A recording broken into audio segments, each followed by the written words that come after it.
Excerpt from a local newspaper. Ominous unknown. Killer is still at large.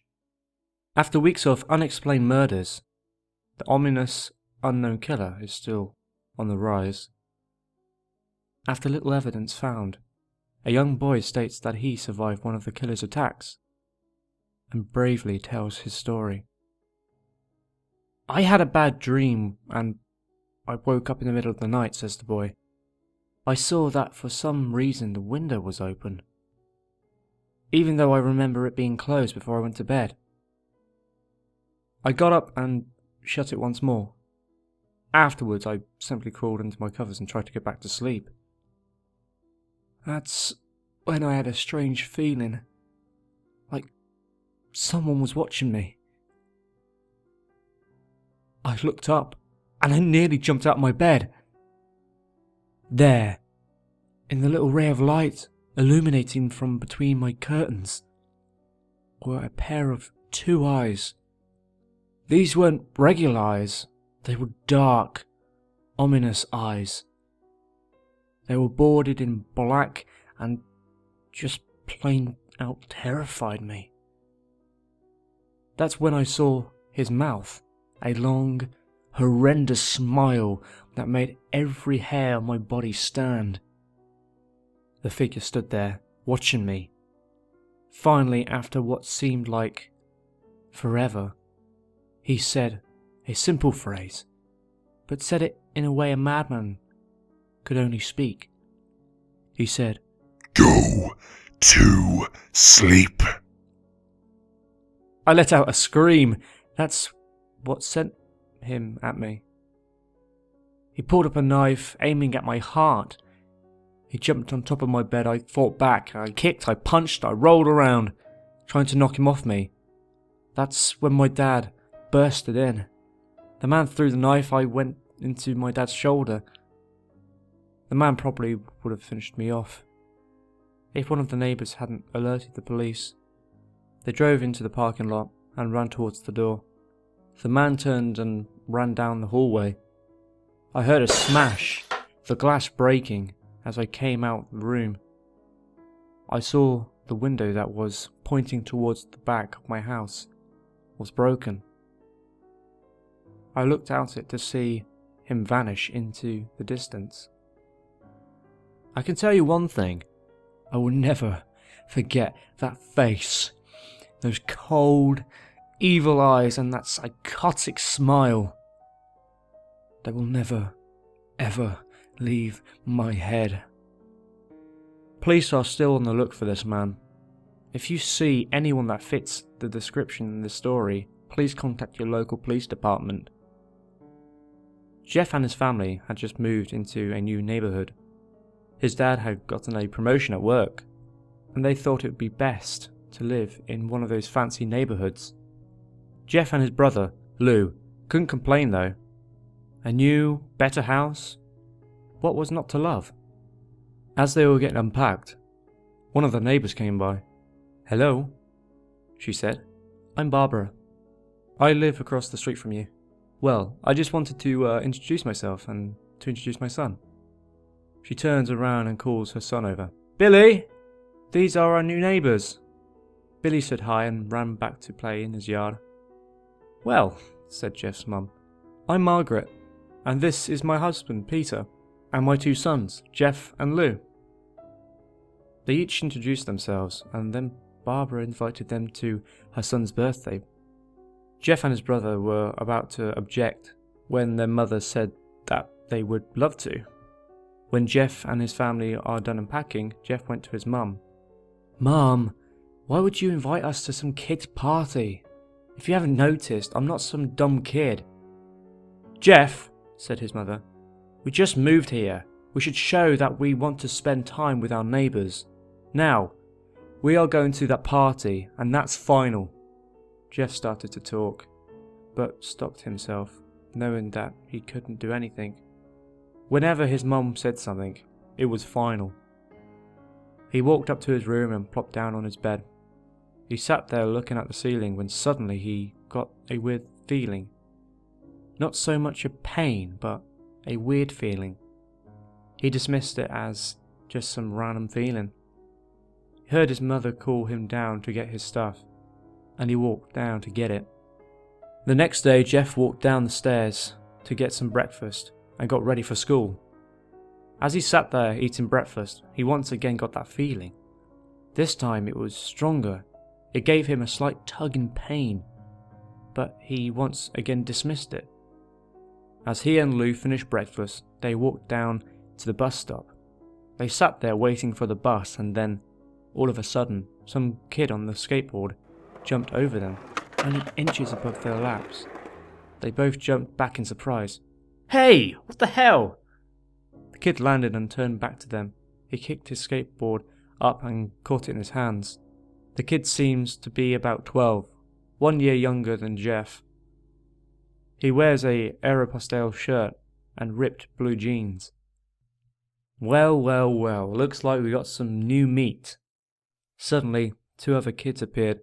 One was super skinny and the other one was huge. "Well, since you're new here, I'd like to introduce ourselves. Over there is Keith." Jeff and Lou looked over to the skinny kid. He had a dopey face that you would expect a sidekick to have. "And he's Troy." They looked over at the fat kid. Talk about a tub of lard. This kid looked like he hadn't exercised since he was crawling. "And I," said the first kid, "am Randy.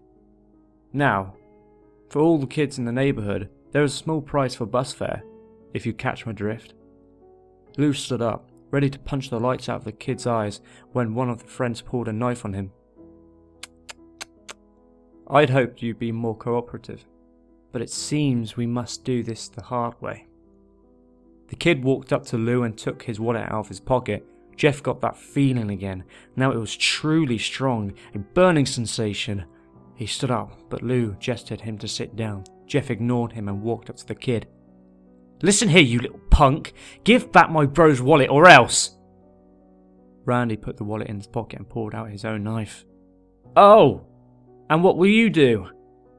Just as he finished the sentence, Jeff popped the kid in the nose. As Randy reached for his face, Jeff grabbed the kid's wrist and broke it. Randy screamed and Jeff grabbed the knife from his hand. Troy and Keith rushed Jeff, but Jeff was too quick. He threw Randy to the ground. Keith lashed out at him, but Jeff ducked and stabbed him in the arm. Keith dropped the knife and fell to the ground screaming. Troy rushed him too, but Jeff didn't even need the knife. He just punched Troy straight in the stomach and Troy went down. As he fell, he puked all over. Lou could do nothing but look in amazement at Jeff. "Jeff, how did you—" That was all he said. They saw the bus coming and knew they'd be blamed for the whole thing, so they started running as fast as they could. As they ran, they looked back and saw the bus driver rushing over to Randy and the others. As Jeff and Lou made it to school, they didn't dare tell what happened. All they did was sit and listen.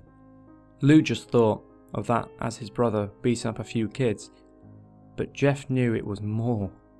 It was something scary. As he got that feeling, he felt how powerful it was, the urge just to hurt someone.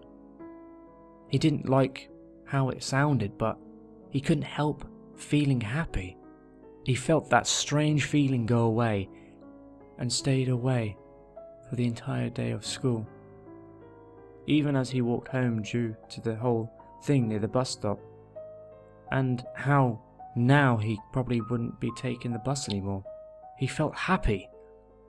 When he got home, his parents asked him how his day was, and he said in a somewhat ominous voice, "It was a wonderful day." Next morning, he heard a knock at his front door. He walked down to find 2 police officers at the door, his mother looking back at him with an angry look. "Jeff, these officers tell me that you attacked 3 kids, that it wasn't regular fighting, and they were stabbed. Stabbed, son!" Jeff's gaze fell to the floor, showing his mother that it was true. "Mum, they were the ones that pulled the knives on me and Lou." "Son," said one of the cops, "we found 3 kids, 2 stabbed, 1 having a bruise on his stomach. And we have witnesses, proving that you fled the scene. Now, what does that tell us? Jeff knew it was no use. He could say him and Lou had been attacked, but then there was no proof. It was not them who attacked first. They couldn't say that they weren't fleeing, because truth be told, they were, so Jeff couldn't defend himself or Lou. Son, call down your brother. Jeff couldn't do it, since it was him who beat up all the kids. Sir, it was me. I was the one who beat up the kids. Lou tried to hold me back, but he couldn't stop me.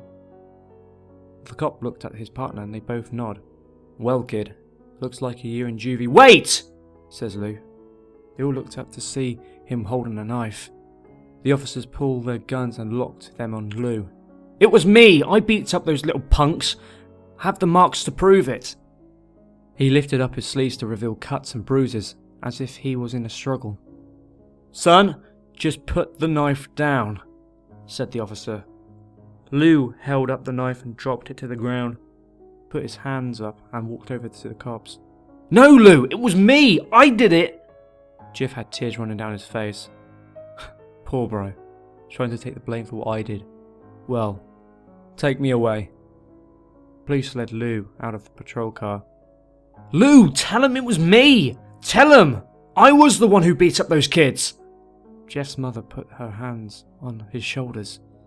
Jeff, please, you don't have to lie. We know it's Lou. You can stop.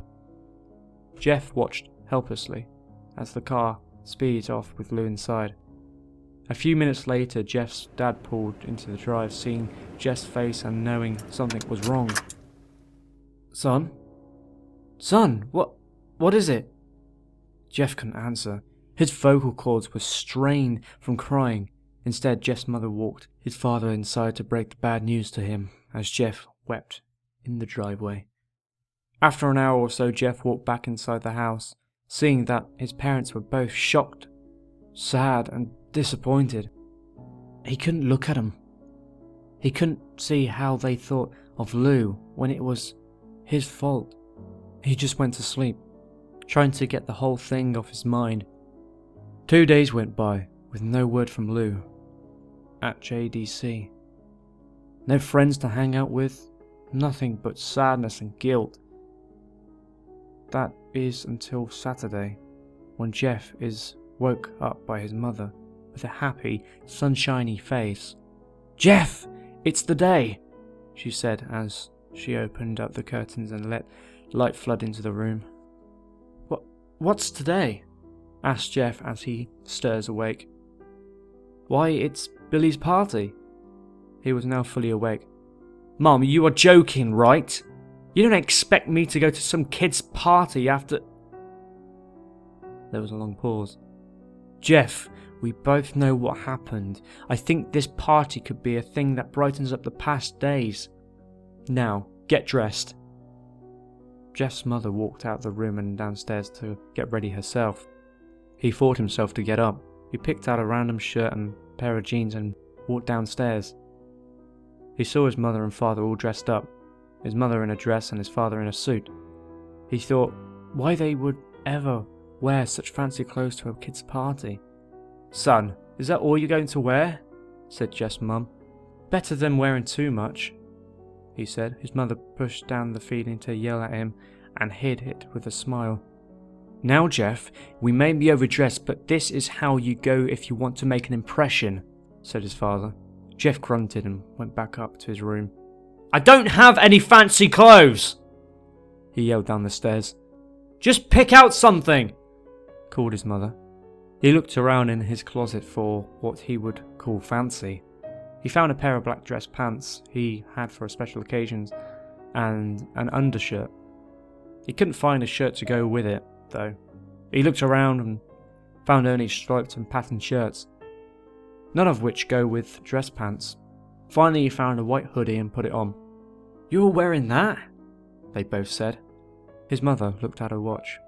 Oh, no time to change. Let's go. Let's just go, she said as she herded Jeff and his father out the door. They crossed the street over to Barbara and Billy's house. They knocked on the door, and at it appeared that Barbara, just like his parents, way overdressed. As they walked inside, all Jeff could see were adults, no kids. "The kids are out in the yard. Jeff, how about you go and meet some of them?" said Barbara. Jeff walked outside to a yard full of kids. They were running around in weird cowboy costumes and shooting each other with plastic guns. He might as well be standing in a Toys R Us. Suddenly a kid came up to him and handed him a toy gun and a hat. "Hey, wanna play?" He said. No kid, I'm way too old for this stuff." The kid looked at him with that weird puppy dog face. "Please." Said the kid. "Fine," said Jeff. He put on the hat and started to pretend shoot at kids. At first he thought it was totally ridiculous, but then he started to actually have fun. It might not have been super cool, but it was the first time he had done something that took his mind off Lou. So he played with the kids for a while, until he heard a noise. A weird rolling noise. Then it hit him. Randy, Troy, and Keith all jumped over the fence on their skateboards. Jeff dropped the fake gun and ripped off the hat. Randy looked at Jeff with a burning hatred. "Hello, Jeff, is it?" he said. "We have some unfinished business." Jeff saw his bruised nose. "I think we're even.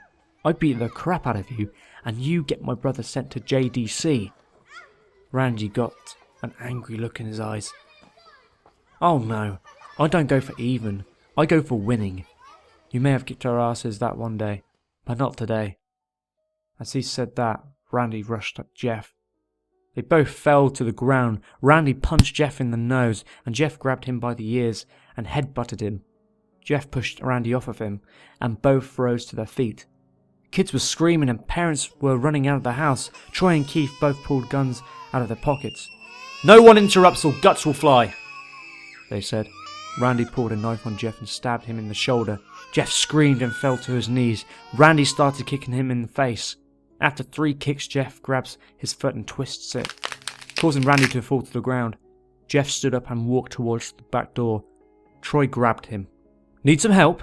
He picks Jeff up by the back of the collar and throws him through the patio door. As Jeff tries to stand, he is kicked down to the ground. Randy repeatedly starts kicking Jeff until he starts to cough up blood. "Come on, Jeff, fight me!" He picks Jeff up and throws him into the kitchen. Randy sees a bottle of vodka on the counter and smashes the glass over Jeff's head. "Fight!" He throws Jeff back into the living room. "Come on, Jeff, look at me!" Jeff glances over, his face riddled with blood. "I was the one who got your brother sent to JDC, and now you're just gonna sit there and let him rot in there for a whole year. You should be ashamed." Jeff starts to get up. "Oh, finally! You stand and fight!" Jeff is now to his feet, blood and vodka on his face. Once again he gets that strange feeling, the one in which he hasn't felt for a while. "Finally he's up," says Randy as he runs at Jeff. That's when it happens. Something inside Jeff just snaps. His psyche is destroyed. All rational thinking is gone. All he can do is kill. He grabs Randy and he pile drives him into the ground. He gets on top of him and punches him straight in the heart. The punch causes Randy's heart to stop. As Randy gasps for breath, Jeff hammers down on him. Punch after punch. Blood gushes from Randy's body until he takes one final breath and dies. Everyone is looking at Jeff now. The parents, the crying kids, even Troy and Keith. Although they easily break from their gaze and point their guns at Jeff. Jeff sees the guns trained on him and runs for the stairs. As he runs, Troy and Keith let out fire on him, each shot missing. Jeff runs up the stairs. He hears Troy and Keith follow up behind. As they let out their final rounds of bullets, Jeff ducks into the bathroom. He grabs the towel rack and rips it off the wall. Troy and Keith race in, knives ready. Troy swings his knife at Jeff, who backs away and bangs the towel rack into Troy's face. Troy goes down hard, and now all that's left is Keith. He is more agile than Troy though, and ducks when Jeff swings the towel rack. He dropped the knife and grabbed Jeff by the neck. He pushed him into a wall. A thing of bleach fell down on top of him from the top shelf. It burnt both of them and they both started to scream. Jeff wiped his eyes as best he could. He pulled back the towel rack and swung it straight into Keith's head. As he lay there, bleeding to death, he let out an ominous smile. "What's so funny?" asked Jeff. Keith pulled out a lighter and switched it on. "What's funny," he said, "is that you are covered in bleach and alcohol." Jeff's eyes widened as Keith threw the lighter at him.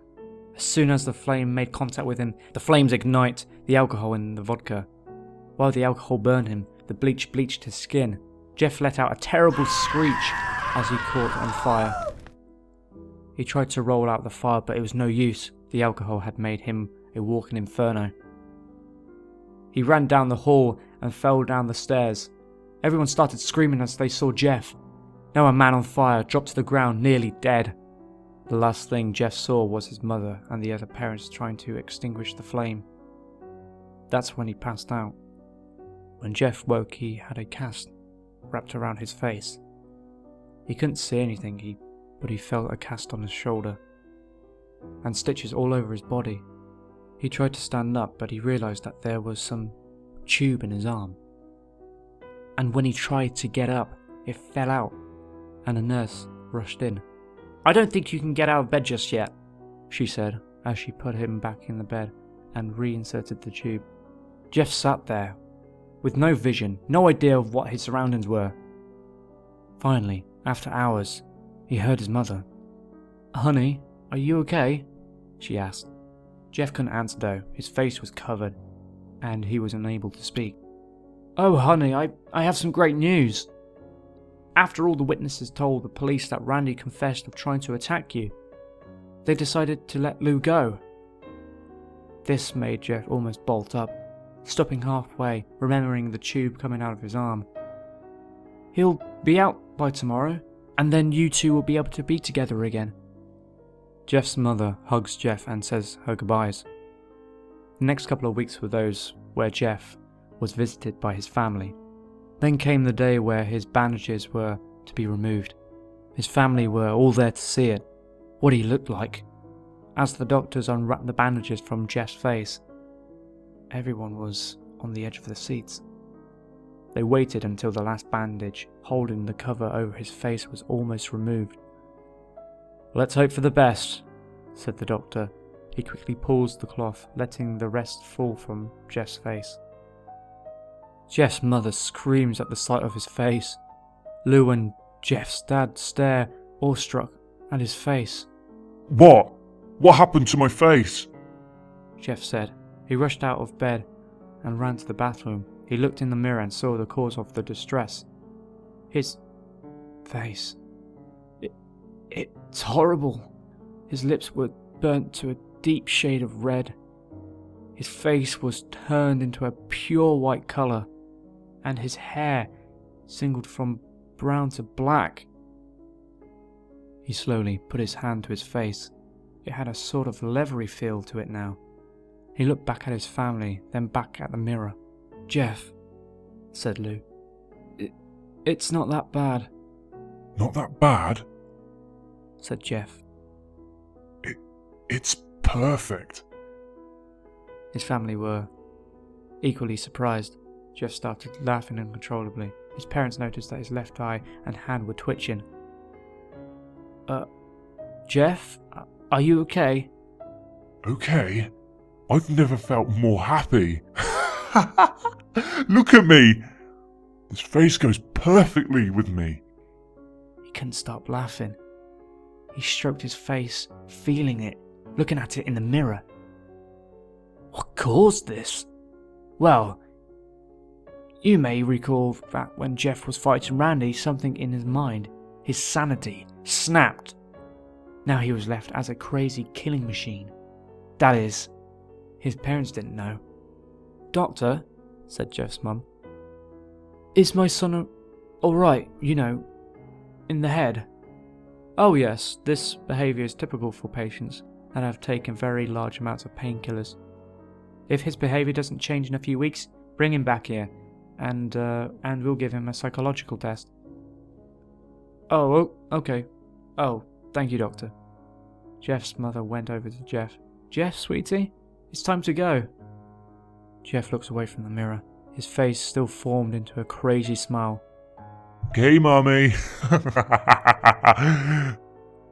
His mother took him by the shoulder and took him to get his clothes. This is what came in, said the lady at the desk. Jeff's mother looked down to see the black dress, pants and white hoodie her son wore. Now they were clean of blood and now stitched together. Jeff's mother led him to his room and made him put his clothes on. Then they left, not knowing that this was their final day of life. Later that night, Jeff's mother woke to a sound coming from the bathroom. It sounded as if someone was crying. She slowly walked over to see what it was. When she looked into the bathroom, she saw a horrendous sight. Jeff had taken a knife and carved a smile into his cheeks. Jeff, what are you doing? Asked his mother. Jeff looked over to his mother. I couldn't keep smiling, Mummy. It hurt after a while. Now I can keep smiling forever. Jeff's mother noticed his eyes, ringed in black. Jeff, your eyes! His eyes were seemingly never closing. I couldn't see my face. I got tired and my eyes started to close. I burned out the eyelids so I could forever see myself. My new face. Jeff's mother slowly started to back away, seeing that her son was going insane. What's wrong, Mummy? Aren't I beautiful? Yes, son, she said.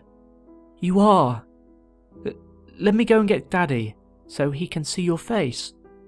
She ran into the room and shook Jeff's dad from his sleep. Honey, get the gun, She stopped as she saw Jeff in the doorway, holding a knife. Mummy, you lied. That's the last thing they hear as Jeff rushes them with the knife, gutting both of them. His brother Lou woke up, startled by some noise. He didn't hear anything, so he just shut his eyes and tried to go back to sleep. As he was on the border of slumber, he got the strangest feeling that someone was watching him. He looked up. Before Jeff's hand covered his mouth, he slowly raised the knife, ready to plunge it into Lou. Lou threshed here and there, trying to escape Jeff's grip. Shh, Jeff said. Just go to sleep.